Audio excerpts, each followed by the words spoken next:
নমস্কার, ডিজিটাল খবরিলালে সবাইকে স্বাগত।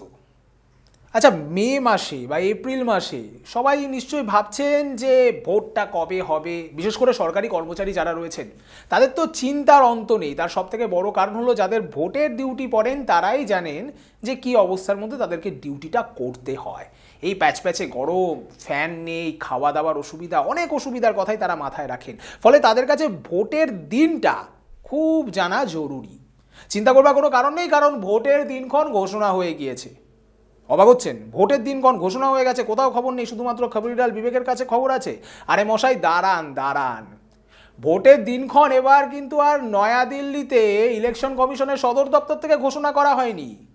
ঘোষণা কোথা থেকে করা হয়েছে, কে করেছে, এই সমস্ত কিছু নিয়ে বিস্তারিত তথ্য আপনাদের সামনে হাজির করতে চলেছে আমার সহকর্মী এবং আমাদের প্রতিনিধি খবরিলাল পূর্বা। পূর্বা, তোমার খবরের ঝুলিতে কি খবর আছে আমাদের ভিউয়ার্সদের একটু শোনাও।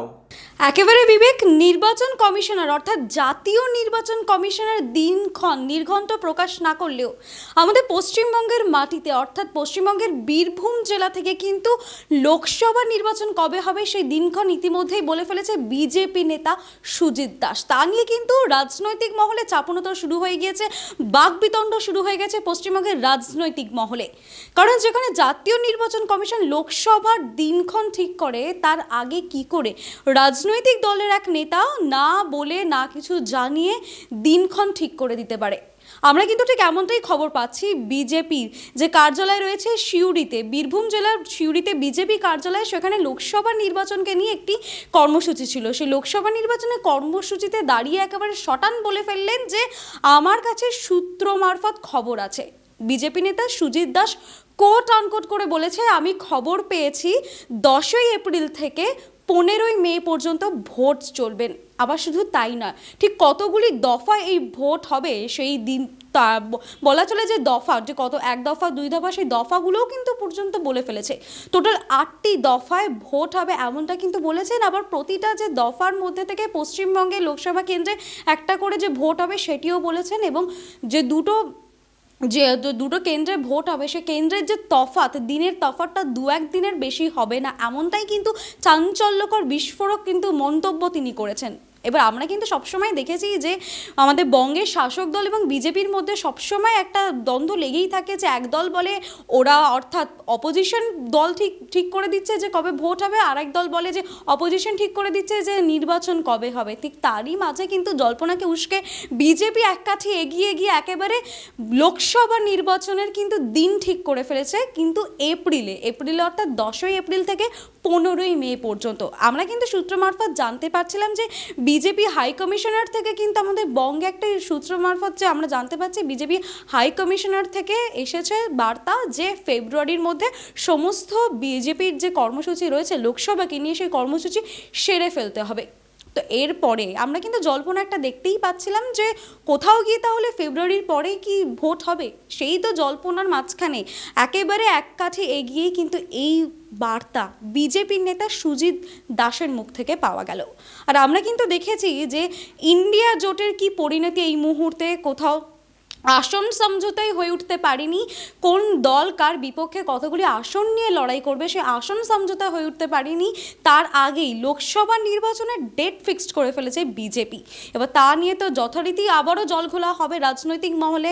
শাসক দল ছেড়ে কথা বলবে না যে বিজেপি তাহলে কি কোথাও লোকসভা নির্বাচনের দিন কবে কোথায় কি হবে ঠিক করছে। জেনে রাখা ভালো যে আগামী 10ই এপ্রিল সম্ভবত নির্বাচন শুরু হচ্ছে।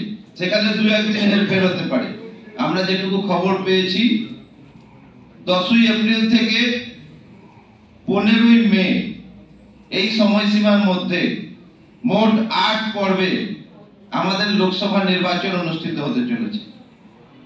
সেখানে 2-1 দিন তারিখের হেরফের হতে পারে। এবং মনে রাখবেন যে 8টি পর্বে লোকসভা নির্বাচন অনুষ্ঠিত হবে। প্রত্যেক পর্বেই কিন্তু পশ্চিমবঙ্গের 3টে অথবা 4টে অথবা 5টা বা ততোধিক লোকসভা নির্বাচন অনুষ্ঠিত হবে। অর্থাৎ তাহলে কি ভারতবর্ষের নতুন ইলেকশন কমিশনারের নাম সুজিত দাস? অন্তত পূর্বা যা বললো আমাদেরকে তাতে তো সেটাই মনে হচ্ছে।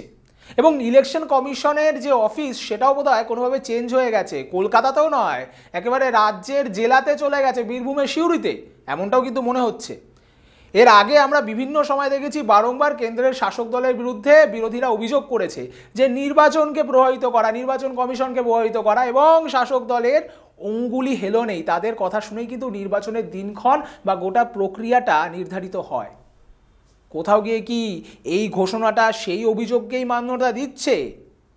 আমরা এটাও দেখেছি যে আমাদের রাজ্যে যখন পঞ্চায়েত নির্বাচন হয়েছিল তখন রাজ্যের বিরোধী দল এবং কেন্দ্রের শাসক দল বিজেপি তারা কিন্তু রাজ্যের পঞ্চায়েত কমিশন, পঞ্চায়েত নির্বাচনের যে কমিশন তৈরি হয়েছিল সেই কমিশনের বিরুদ্ধে রীতিমতো ক্ষোভ উগরে দিয়েছিল।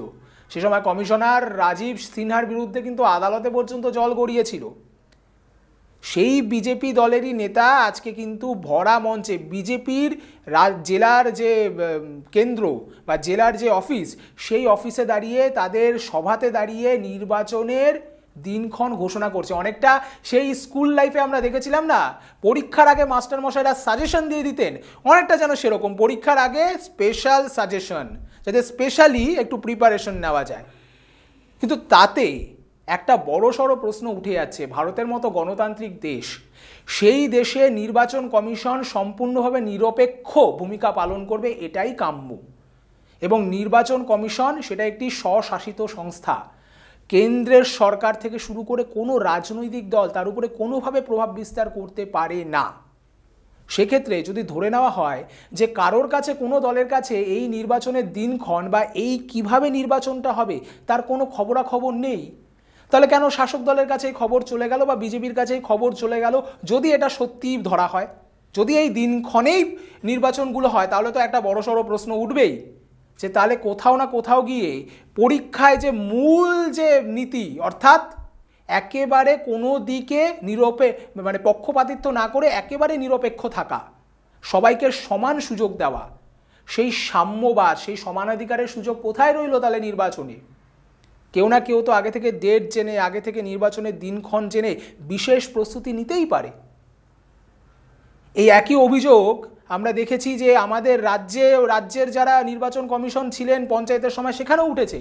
তাহলে সেই একই অভিযোগ যারা করেছিলেন সেদিন, তাদের বিরুদ্ধেই আজকে উঠছে। অর্থাৎ ক্ষমতা যার হাতে থাকবে সেই কি নির্বাচনকে প্রভাবিত করবে এইভাবেই? সুজিত দাস যে ঘোষণা করলেন সেটা হয়তো ভুলও হতে পারে, কিন্তু তিনি ঘোষণা করার সাহস পেয়েছেন, এটাও বড় কথা। এবং যে কনফিডেন্স নিয়ে তিনি ঘোষণা করেছেন তাতে কিন্তু মনে মনে একটা সন্দেহ হয় বই কি, যে কোথাও না কোথাও থেকে ভেতরে ভেতরে কি খবর চলেই এসেছে। মুখ ফসকে সেই খবর বলে ফেলে কি উল্টে আরও দলকেই বিপাকে ফেললেন বিজেপির নেতা সুজিত দাস? সেই প্রশ্ন কিন্তু এখন উঠছে এবং প্রবল রাজনৈতিক বাকবিতণ্ডা শুরু হতে চলেছে এবং একটা রাজনৈতিক চাপান্তর যে শুরু হতে চলেছে তার কোনো অবকাশ নেই, তার কোনো সন্দেহের অবকাশ নেই আমাদের মনে। প্রত্যেকটা নির্বাচনের প্রত্যেকটা খুঁটিনাটি বিষয়ে আমাদের যেরকম নজর ছিল, আছে এবং থাকবে, এবং লোকসভা নির্বাচন গণতন্ত্রের সবথেকে বড় উৎসব ধরা হয় নির্বাচনকে, সেই উৎসবের প্রত্যেকটি নাটকের, প্রত্যেকটি রঙ্গমঞ্চের, প্রত্যেকটি স্ক্রিপ্টে আমাদের নজর রয়েছে, একেবারে কড়া নজর রয়েছে। আর আপনাদের নজর থাকুক ডিজিটাল খবরিলালের পর্দায়, কারণ ডিজিটাল খবরিলাল মানেই খবর আপনাদের, নজর আমাদের। ডিজিটাল খবরিলাল, খবর আপনাদের, নজর আমাদের।